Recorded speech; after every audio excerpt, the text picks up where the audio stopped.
Rollin', rollin', rollin'. Keep those crystal balls a rollin'. Fight on.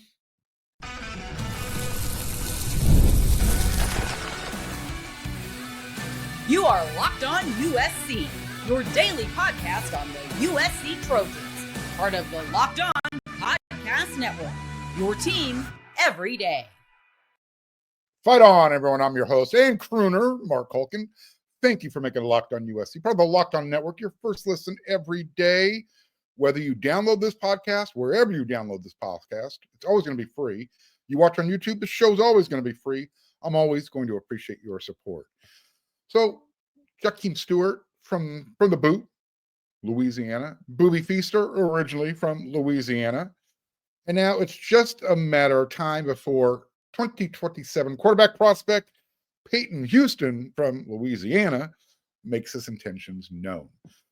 These guys grew up together, right? They might be playing college football together. That's been one of their goals since they were little kids. Crystal balls are rolling in right now for 2027 quarterback prospect Payton Houston.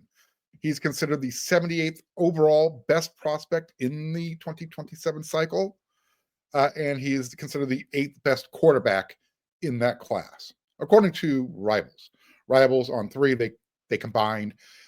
From now on, I'm going to be referring to the Rivals recruiting ranking, and that also means on 3 as well. So USC, they're battling Clemson, they're battling the Texas A&M, Oklahoma, among others. Again, he's a top 300 quarterback.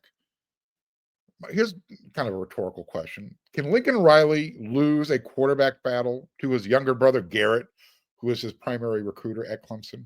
Think about that. Let's talk about that. Hit me up with your comments. So, Boobie Feaster, Peyton Houston, childhood friends. We know Boobie just committed. Peyton was at the commitment ceremony. They grew up playing football with each other. And as I mentioned a minute ago, they've talked about playing their college football together as well. Quote, this is Peyton Houston. Me and Boobie, we're like cousins. Peyton told this to Scott Schrader over there at wearesc.com. We've been around each other since we were young, and we have a connection that nobody has never seen yet. That's been our goal, to try and play with each other. So USC has their quarterbacks kind of lined up. They had a plan, they put it in place, they're ready to go. You got Husan Longstreet in the 2025 cycle. He's already on campus. Jonas Williams, who's part of the 2026 class, USC's number 1 ranked class in the country. And now USC has set their sights on the 2027 elite prospect, Peyton Houston. Coach Riley, Coach Luke Heward, the quarterback coach, they shifted their attention to Peyton back in May, roughly. I think that's when it became pretty clear that USC and Rider Lions wasn't going to be happening. So, assuming Rider Lions was going to be USC's 2027 quarterback, because he's taking a mission once he leaves school in 2026, because he's not going to be available and USC wasn't feeling it, they said, all right, well, let's focus our attention there on Peyton Houston. We like him a lot.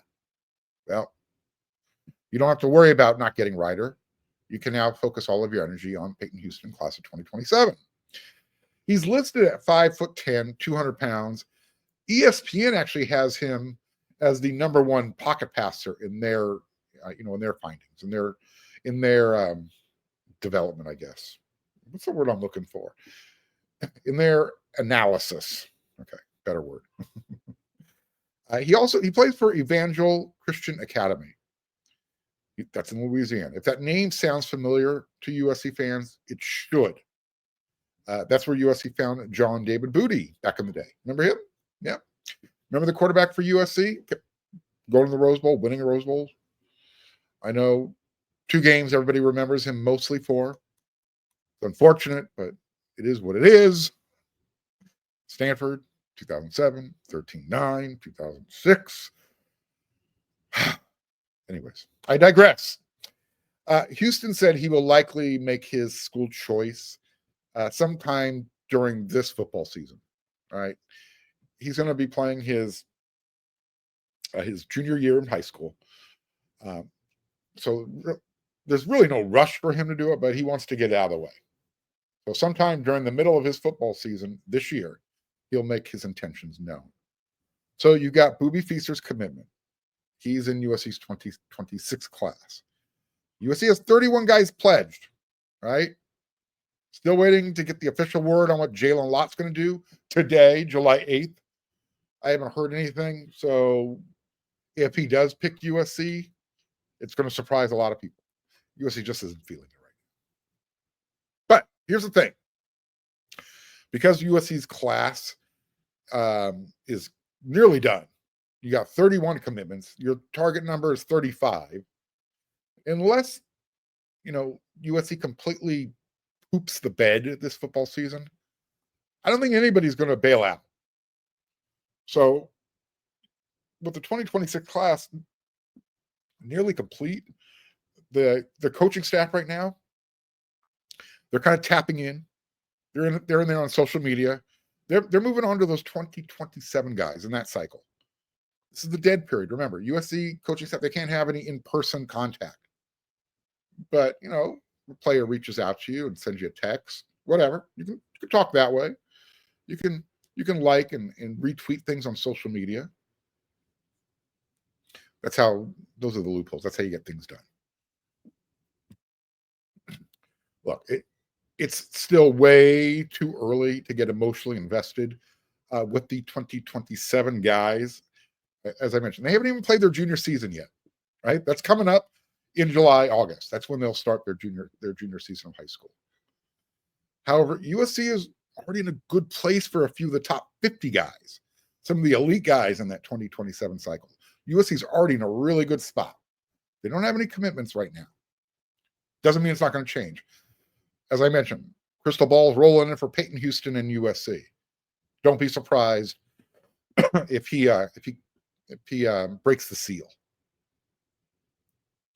But here are a few other names I want you to kind of file away for future reference. Guys who USC is really, really excited about. And hopefully, they're excited about USC as well.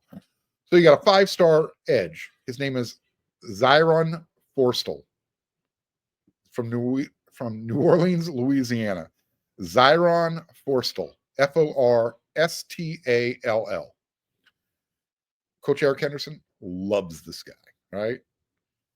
So far, Zyron, he's visited USC with his family. He came out to USC for the first time in April. And then he returned for a week. He spent a week in June hanging out at USC. There are plans for him to visit a third time in July, later this month. Yeah, I think there's some interest there. Here's another name, local product. 4-star defensive lineman. His name is Kasi Curry, Sierra Canyon, California High School. Sierra Canyon High School.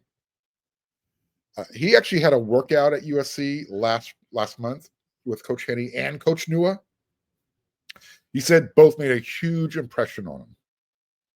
Quote, USC for sure is on my top of my list for sure. It's home. I live like 30 minutes away. My grandma lived maybe like 15 minutes away. Everybody came to watch me play at the Coliseum.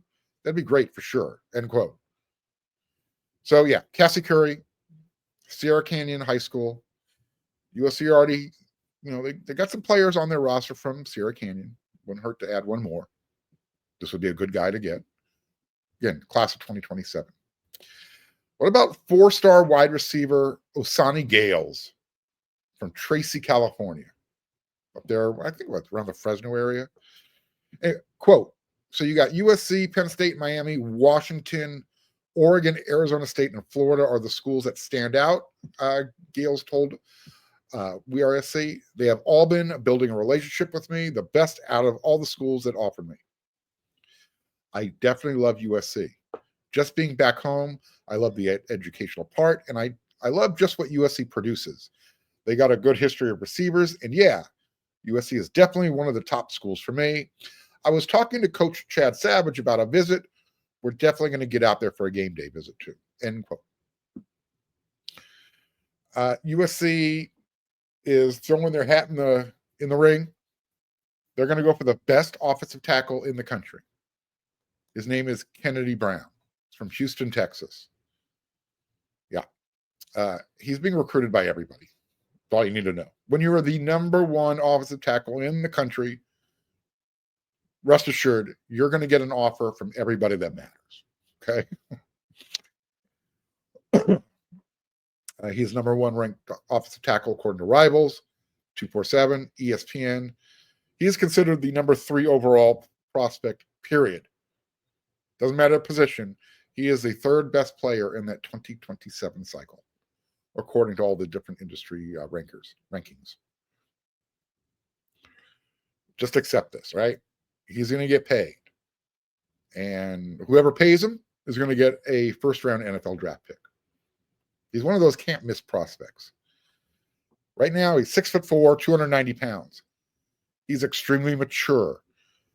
Scott Schrader had a chance to meet him, talk to him. He said his initial impression, he has zero doubt about how serious Kennedy Brown is about playing football. He understands it's a business, it's a job, and that's how he's approaching it. So, I don't know. Maybe Zach Hansen can pull him in. It's going to be one of those battles, though, and I don't think he's going to commit early. You never know, though. USC might be, because of their location and the whole NIL fair market value, maybe that gives USC a leg up over everybody else. Excuse me. And then last but not least, in 2027 cycle, local cornerback, Mater Dei High School, Danny Lange. I remember I had a 5-minute conversation with someone on USC staff. This was in June, hanging out on campus. And this particular coach said, this guy is the best prospect I've seen in over a decade, bar none. I mean, when you bring up the name Danny Lange, he's just like, oh my, I want him. I want the opportunity to develop him, see how good he can be. Here's the thing. Ohio State wants him too. They may or may not be the front runner. Some have said, Danny has said, that's my dream school. We'll see. Trovon Reed, USC's cornerback coach, has made him priority number 1. That's all you need to know. Right, before I get out of this segment, one of the current players, one of their parents sent me a message before I started recording this episode. And he said, Mark, what a difference a year makes. It's like, you're right. I mean, when you think about it, it's kind of crazy when you consider everything. USC, they're coming off a 7-6 season. Yet they have the number 1 ranked class in the country for 2026. No one saw that coming. And right now there's a lot of excitement for this season. Everyone has, they're kind of cautiously optimistic for good reason. Because if USC can run the ball, if they can protect the ball better on offense, 7-6 last year was probably closer to 9-3, 10-2, or better. We're going to see what happens in 2025. But yeah, we're going to talk about that in the next segment. I'm going to kind of get into that a little bit. Tell you how I see things. I think USC can steal a couple of games on the road this year. And if they do that, we're talking playoffs.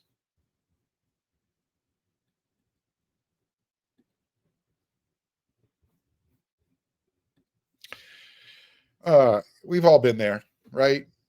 You're looking for something to do in the summer, maybe go to a concert, go to a show. You get in line for those tickets.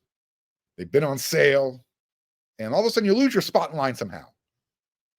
Life should be about making memories, right? Especially if you want to go to a concert. Dealing with the stress of ticket shopping, that shouldn't be what it's all about. This is where Game Time comes in.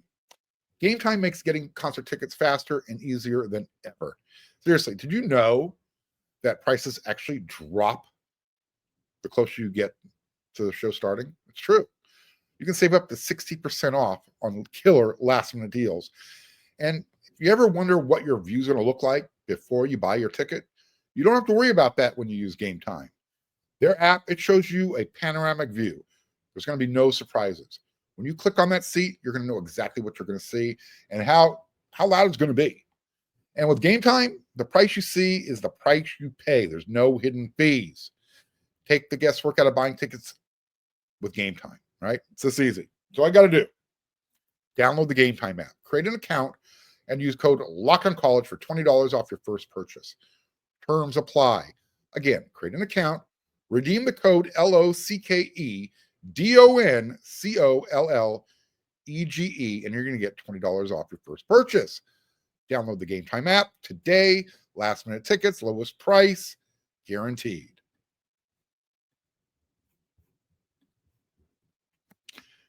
If he can afford to make a little dinero, place the bet, right? If you can afford to make some money, you think you can, place a bet that USC is going to open their season 4-0. I'm telling you right now. USC kicks off their season in 53 days against Missouri State. Beat the Bears. Right on. Then they're going to invite Uncle Clay Helton back for a beatdown and a paycheck he gets to take back to Statesboro, Georgia. You're now 2-0. You're going to beat the Fighting Heltons of Georgia Southern. After that, the Trojans defense hits the road. They're going to make life miserable for Josh Henson, his offensive line. They play Purdue. Now you're 3-0. Right? USC then comes home. They host Sparty, Michigan State. I'm telling you, go place the bet. USC will be 4-0 to start the season. Make that your prop bet. USC is going to be 4-0. And that's going to be before they start a stretch of 4 games. And this is the 4-game stretch that will determine playoffs or the Alamo Bowl. This is what it's going to come down to. As you can see in the rundown, where can USC steal a road win? I'm going to give you a couple of scenarios here. So the after USC opens the season 4-0, Missouri State, Georgia Southern, Purdue, Michigan State. You then go to Illinois. You get a bye week. You come home. You host Michigan. You go to South Bend for the rivalry game. You then get your second bye week of the season, and then you're off to Nebraska. All right. Which one of those 4 games will USC steal? I was watching Joel Klatt's podcast. Really good, informative guy. I really like it. I really enjoy what he has to talk about most of the time. Anyways, Joel thinks, and I agree with him, that the Trojans can actually go 3-1 during that 4-game stretch. I'm on the record on this show. The game that USC plays at Illinois, that's the pivotal game of the year. Talked about it before. My everydayers, you've heard me say it. That's the game. That's going to determine what direction this team goes. Is it a repeat of 2024, or does USC turn the page and make 2025 what 2024 could have been, should have been? All right. So Illinois, if it's not that game, is it the game in Lincoln, Nebraska? Is that their best chance to steal a road win? If they can beat the Fighting Illini, they can beat Nebraska. Protect your home field, right? Beat Michigan.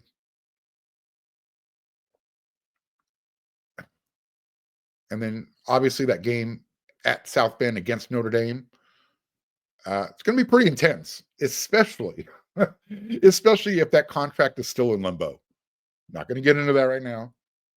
But if that game is still, if the 2026 game still isn't contracted, the game to be played in LA, that game in South Bend is going to be gnarly, nasty.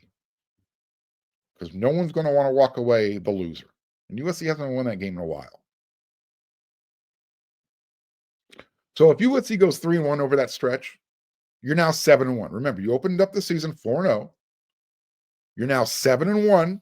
Just got to win one of those games because you're protecting your home field against Michigan. Like I said, if you can beat Illinois, you could also beat Nebraska. I think they can go 3-1 during that stretch. Illinois, Michigan, assuming you lose at South Bend, hopefully not, you win against Nebraska. Now you're 7-1. You got 4 games left. You're finished. You're the backstretch. The last 4 at home against Northwestern, at home against Iowa, at Oregon, and then you host that other school from Los Angeles. Again, go 3-1. Everyone assumes that one loss would probably be the loss at Oregon. Protect your home field. Northwestern should not be competitive. Iowa, maybe defensively they slow things down. Is Mark Gronowski the transfer? Is he the answer? Does Iowa all of a sudden turn into an offensive juggernaut? 3-1 in that first 4-game stretch, 3-1 in that second 4-game stretch. You're 10-2. USC's going to the playoffs for the first time. Again, this is why winning in Champaign, Illinois sets the tone for the rest of the year. Period. Bottom line. I'm not saying USC can't get it done in South Bend or Eugene, but, let's just, if you got to pick a place to lose, those would be the places. But those games against Illinois and Nebraska on the road, those are easier games. You can steal wins there. Again, as long as USC protects their home turf, you've got some latitude on the road against teams that are perceived to be better. I'm not talking about Minnesota or Maryland or Washington.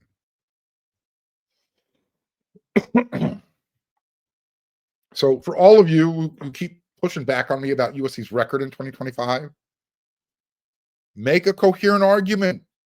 Convince me that USC can't win those road games.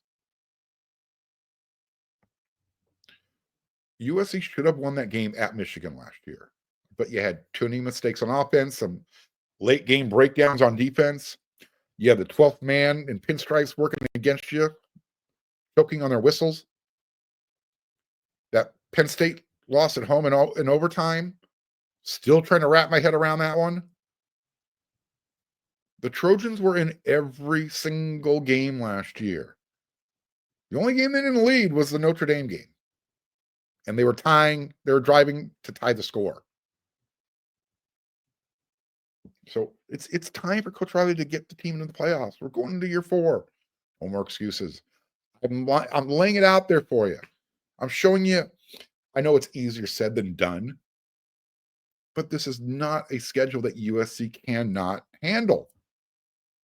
Just get a game manager out of Jaden Mayava. Let that game grow under him at quarterback. Protect the ball. Have some better late game execution on defense. You got more depth on defense now, so it shouldn't be a problem. All right. We're going to talk about some of those players. We're going to talk about USC's top 30 most important players in the next segment. These are the guys who are going to help USC get to the playoffs. It's coming up next.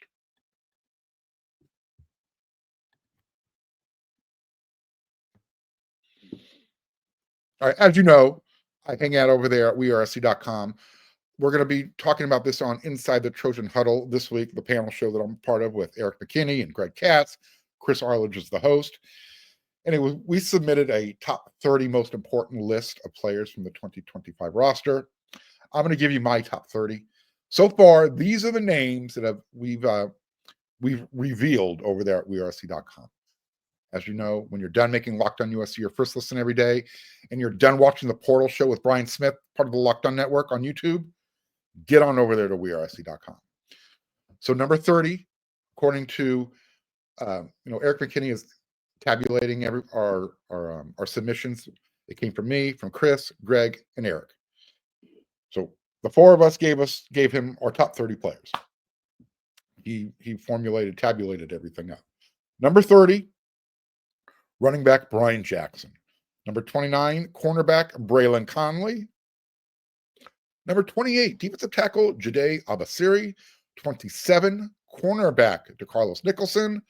26, cornerback Marcellus Williams. You see a trend there, don't you? You should. Let me give you my top 30, and I'll do it from number 30 through number 1.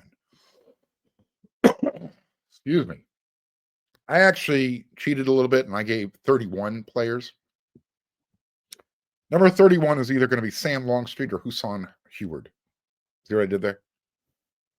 Whoever gets that backup quarterback spot, they are the 31st most important player this year. All right, number 30. I'm going with long snapper Hank Pepper. We don't talk about special teams often, but one of the positions that USC has been really good at for a long time now is their long snapper. That's the one thing you really don't want to worry about. Just getting the ball from the long snapper to the holder, whether it's field goals, point after attempts, punts. That guy needs to be solid. If you never hear me say Hank Pepper's name again, that means he's doing a fantastic job. Number 29, the punter, Sam Johnson. We've been spoiled, right? Last year, Eddie Traplisky won the Ray Guy Award. I'm not saying Sam's going to do it this year, but what Eddie did last year, he flipped the field. He was a weapon. I'd love for Sam to pick up the mantle. Number 28, tight end Walter Matthews. The reason why he's number 28 on my list, we know Lake McCree is going to play. We know Walker Lyons is the next in line. You need this guy. You need this guy who is a freak of nature, a athletic mismatch against anybody. 6'7", 250 pounds. He's got a vertical like a bunny rabbit. Dude's good. Number 27, I got Braylon Shelby, edge. I have him down this low compared to other edge players. This is the time now. If he doesn't make it happen in 2025, he's probably going to get jumped by a lot of the younger players. He looks the part. He looks like one of those first people off the bus. 26, I mentioned Walker Lyons. 25, Braylon Conley, another cornerback. I mentioned him. He's already come up on the We Are a C list. I had him at number 25 on my list. Number 24, Marcellus Williams. Number 23, DJ Harvey. Number 22, I have Jade Albasiri a little bit higher than everybody else. Not much, but I have him at number 22. I have the safety transfer from North Carolina State, Bishop Fitzgerald at number 21. Waymon Jordan at number 20. The reason why I have him at number 20, I think the reason he's not up there higher, I think as a whole, USC's running back room is going to be okay. They could survive if somebody doesn't produce. If Waymon turns out to be a dud, you got Brian Jackson, you got Eli Sanders, you got the freshmen who've come in. Do not sleep on Harry Dalton. Do not sleep on that guy. Number 19, Jakeem Stewart. The reason why I have him down here at 19 and not higher up is I don't anticipate him having to be the guy right away. There's guys who are older with more experience ahead of him. So that's why I have him at 19. 18, Jamal Jaw Jarrett. He's got to be that dude. But because there's a lot of depth there now, if it takes him a little while to figure it out, it's not vital to the season. Still got guys like number 17, Kobe Pepe. Number 16, DJ Wingfield. Number 15, Jeonre General Reed. Those guys just got to get in their spots at left guard and center, respectively. Lock it down. Solidify that offensive line. At number 14, I've got Alani Noah. All right, he's going to be a third-year incumbent starter at right guard. At 13, I've got Tobias Raymond. He is your presumptive right tackle starter. At number 12, Devin Tompkins. He's been the toast of the town coming out of spring camp. Defensive coaches cannot keep his name out of their mouths. Number 11, Cameron Fountain. I think this is going to be a breakout year for the sophomore. Number 10, Desmond Stevens. He's that linebacker who you're going to have playing next to Eric Gentry. You understand why he's so important this year. Number 9, Anthony Lucas. This is now you understand why I got Braylon Shelby low, why I have Jakeem Stewart behind him, because you got guys like Anthony Lucas at number 9. Justin Tauanu. Okay, I got him at number 8. So, well, Mark, he's not even a starter. You're right. He's the 6th-man backup at both tackle and inside. He's that important to the roster. Number 5, So Justin was number 8. Number 7, Jacoby Lane. Number 6, Kamari Ramsey. Number 5, Keyshawn Silver. Number 4, Elijah Page. Number 3, Mekhi Lemon. 2, Eric Gentry. Number 1, USC quarterback Jaden Mayaba. That's where it's got to start. That's where it's going to end. Right there. So, agree, disagree with my top 30. Who would you have included that I left off the list? Who would have you shifted up or down? The reason why I have Mekhi Lemon up there at number 3, special teams consideration. Got it, right? It's not just what he does catching the ball as a wide receiver. It's what he does punt return as well as kickoff return. Eric Gentry, enough said. And number 2, you never want to lose your starting left tackle. That's why Elijah Page was at 4. Kamari Ramsey, he's got to be the leader of that defense. He's got to make, until those cornerbacks settle in, he's got to be that guy. And Jacoby Lane at number 7, it's not too low. I mean, you need him. He is one of the more important players on the roster. If he can't go for a day, you've got the tight ends, you got other receivers on the roster. If it's for one game, someone like a Prince Strawn can fill in. Same body type, long arms. So there you go. Agree, disagree with my top 30. You can hear the We Are SC top 30 on tomorrow's episode of Inside the Trojan, or this week's episode of Inside the Trojan Huddle.